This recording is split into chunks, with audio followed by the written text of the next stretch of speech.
Well, Paul the Apostle had said that he strove to preach the gospel where Christ was not named. And based on that verse, we ended up coming here to Polo in the Dominican Republic. A young girl weeps in a far distant land. She has no one to show her God's love. No mother or father to wipe away the tears. She cries out in the night alone. At that time we came and visited, and we found many Haitians without anyone preaching the gospel to them, without any church of any sort. And that is what motivated us to come to this area to start preaching the gospel and to plant churches. Our family had first come to the mission field in 1990. I had made several mission trips, short-term mission trips over the years with our pastor. My ordaining pastor was a missionary pilot from the 60s, and he had brought us down into the Caribbean, the Bahamas, the Caicos Islands. Throughout the Caribbean over the years he had worked. And during that time, the Lord began to use these short-term mission trips to be able to touch my heart to see the greater part of the world, or see a part of the world I've never seen before. And my heart began to go out to those that needed to hear the gospel in other places.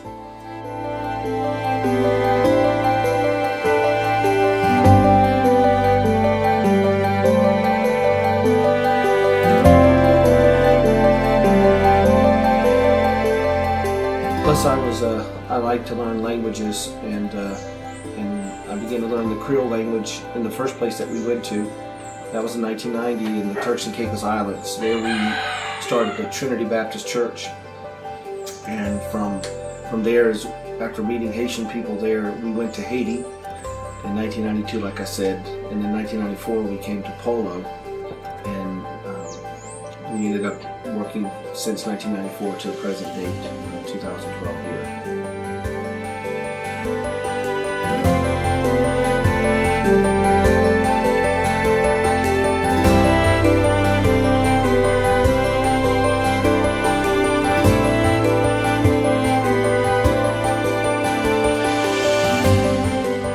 Living in the Caribbean, especially Dominican Republic, we're prone to have hurricanes, and most of us know also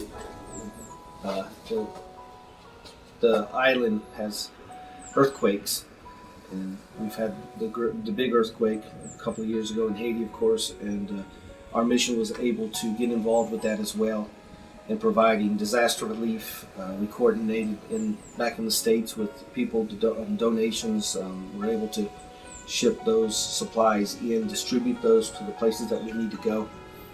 And the hurricane seasons, in the past we've had a great hurricane came through one time called Hurricane George, and we were able to receive a lot of aid to be able to distribute, and that was a great testimony in our area to this day. We were literally able to feed literally thousands of people in our area that we had been cut off from the other part of the country and receive help for several days. And God's used that as a testimony and a tool for us to be more effective in when we preach the gospel to our community and our people here.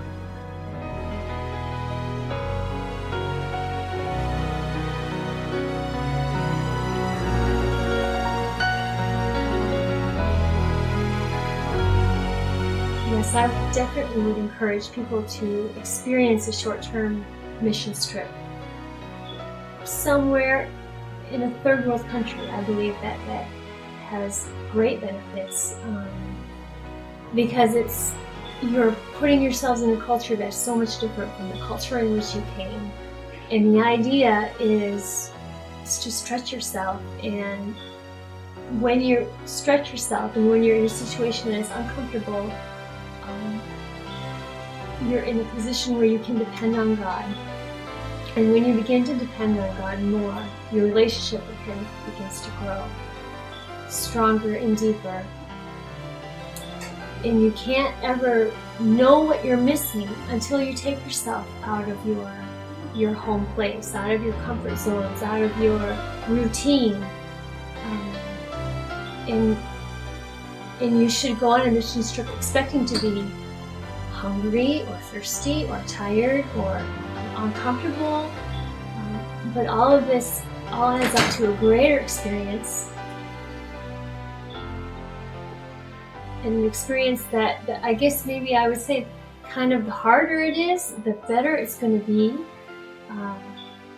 the more benefits you're going to derive from it, and the more meaningful it will be. I think it's very important on the mission field, like anywhere else in the ministry, it's very important to actually have a daily walk with God yourself, to get up each morning and be in fellowship with Him, communion with Him, to ask for His grace and wisdom and guidance. I think without that, I don't think you could really make it in the ministry like God would have us to do things.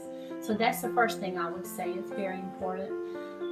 The second thing is flexibility, for sure. I know when Darren told me that we were going to the mission field, he told me I needed 3 things. I needed to be flexible, and to be flexible. And I understand that now. It's true. It's like the Bible talks about Sarah, to be afraid with no amazement is very important in the ministry. Just to be able to be flexible, handle things, not be shocked or amazed, and just walk in the grace of the Lord to do the things that He'll help you do.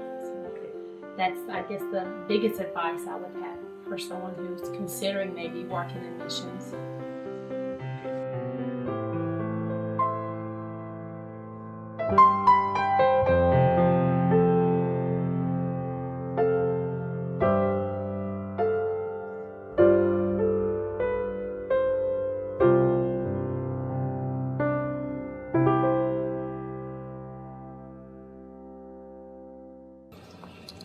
Well, again, there's a Bible verse that says in Galatians chapter 6 that as we therefore have opportunity, let us do good unto all men, especially the household of faith. And as we've lived here, preaching the gospel, teaching people in the Word of God, Christ also works in our hearts to see the need of other people, physically as well as spiritually. Because it's all integrated, the whole person, and over the years, going day by day, finding situations where people have a need, they'll come to us instead of turning them away, like it says in the book of John. Our love is not to be with just speech, but with deed, and. We've found ourselves helping in many different ways over the years, and those helps and good works toward men, we have noticed and seen how that works together for the good, for the whole person to be able to, their heart to be touched and seen, to hear the message that we have to hear, give them for the love of God in the gospel of Jesus Christ. We've, over the years, we've even got involved with building homes and communities where people have no proper shelter, drilling water wells. We have a well drilling rig here that our home church and people in other churches contributed to and got together and helped us build and ship and bring down here. We've also been involved with a lot of physical care for people in the sense of feeding children, as well as medical care. We have now medical groups that come down regularly. Sometimes they come up for a day or several days. Sometimes they come up for a whole week or 2 weeks. We work together with our local hospital here, as well as rural clinics in the mountain areas. So it's a good relationship with our community, and during those times that increases our outreach and our effect with the people in our community here.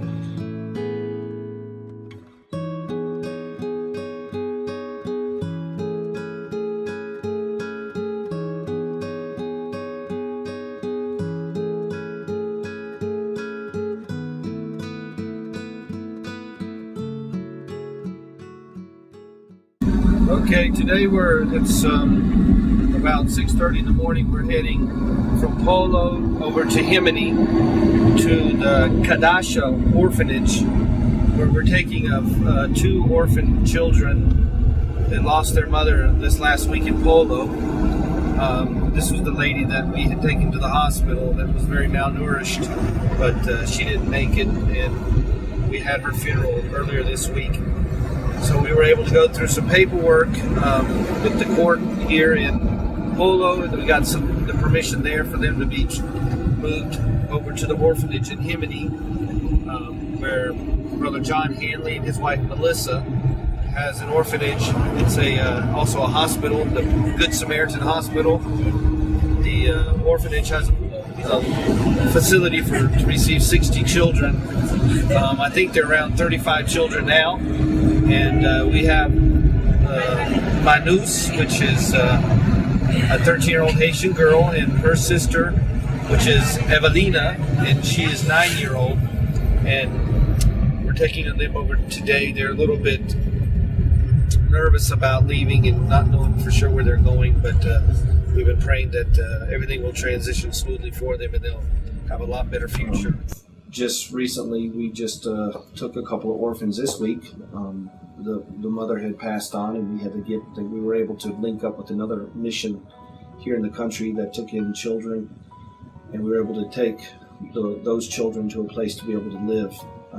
We also have teams from the national churches. We have youth that come out and visit us and be able to see parts of their country that they've not been involved with as well. We have a dormitory that we've built here, be able to receive 22 people, and we're just now on the ends of finishing that dormitory up to be able to receive groups such as that as well.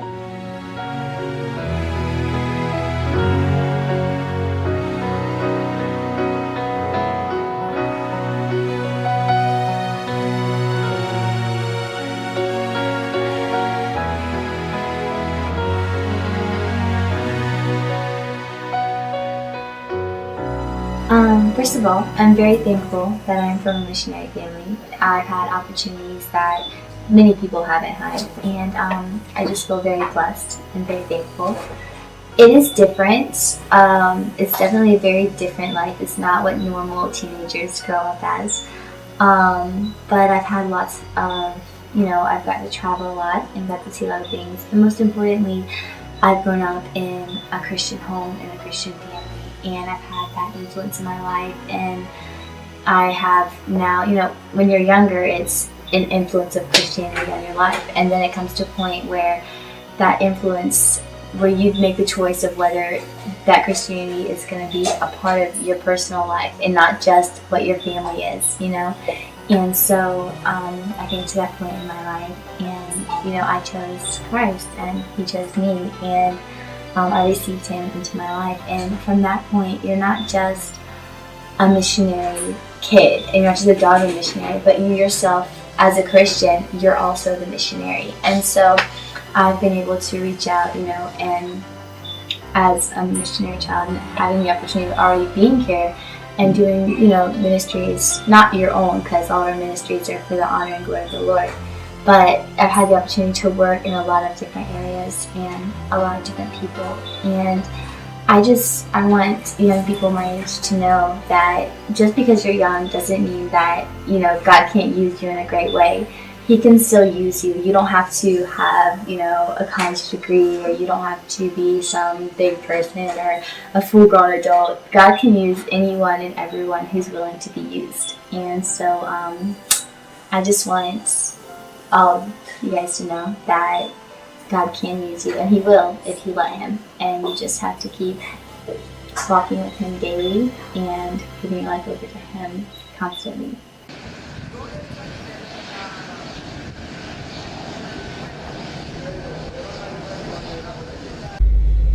Missionary Flights is an aviation mission stationed out of South Florida. I believe they started flying in the late 60s. The founder was a missionary pilot named Don Belden, and they began serving missionaries in the Caribbean, mainly Haiti, all those years, for more than 35 years now. They bring in cargo as well as teams and also help carry missionaries and their families back and forth from the islands to the States. Right now they serve both the Bahamas, sometimes the Turks and Caicos Islands, Haiti, and the Dominican Republic. They serve well over 200 different missions, and they served in Haiti most of the time, and most of their missions they serve are in Haiti. But after our family came to the Dominican Republic and moved here to Polo, we contacted Missionary Flights and asked them about the possibility of coming to the Dominican Republic, and they felt that was a good idea, but they needed to get more missions involved, not just our own family, of course, to make it worthwhile. So we got out and spread the word to other missionaries that were in the country, and ended up getting together enough for them to start making trips into Barahona, and also they go to Santiago. They actually go to Santiago more often. Every other week they fly into Santiago, and they average like once a month now into Barahona. They helped serve us during the hurricane time that we were doing a lot of help. They were the main source for bringing in help to our area, and they also, during the embargo in Haiti, they were one of the only airplanes that were allowed to come in and out of the country to carry help in, aid in.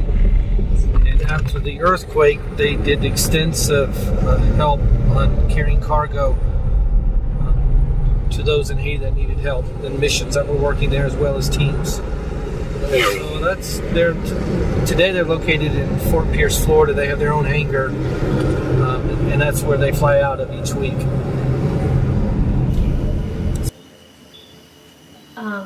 When you experience going on a mission trip in another country and you see how God is working in other people in different ways, you begin to see that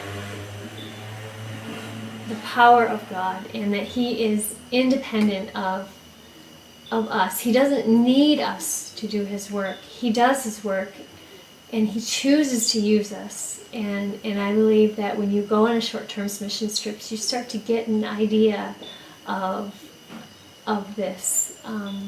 You also begin to be able to see God in a different perspective. If you only know your culture and your way of life and this kind of thing your whole life, your view of God is only like this. It's just natural. But then you go outside of that and you start to see what this country over here is kind of what's happening here, and then what's happening here. You get a bigger idea of who God is, and the Lord is for the people of the whole world. Scripture is for the people of the whole world. It's not just Americans who read the Bible and understand it, but it's for people of different cultures and backgrounds, different ways they organize their society, and they read the exact same scriptures, and they understand it, and there's life in there for them. And so you have a God who can reach to so many different kinds of people in so many different kinds of ways. And the more that you can begin to see a little piece of that, the more you can understand how big our God is. A young girl weeps in a far distant land. She has no one to show her God's love, no mother or father to wipe away the tears. She cries out in the night alone.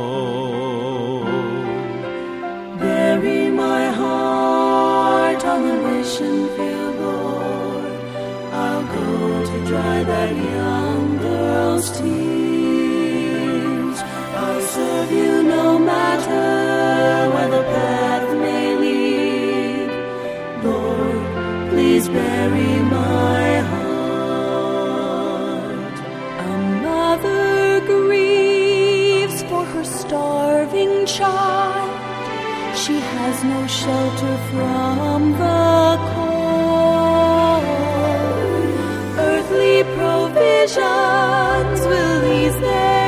suffering, but who will feed their empty souls? Bury my heart on the mission field, Lord. I'll give the gospel to these suffering ones. I'll go wherever you want me to go. Lord, please bury my heart. Will you ignore these lost souls in the night? Can you hear them pleading cries? They're begging for someone to show them the way.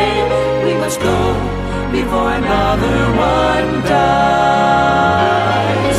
Bury my heart on the mission field, Lord. These distant voices won't fade away. I'll do your will no matter the cost. Lord, please bury my heart. I'll do your will no matter the cost. Lord, please bury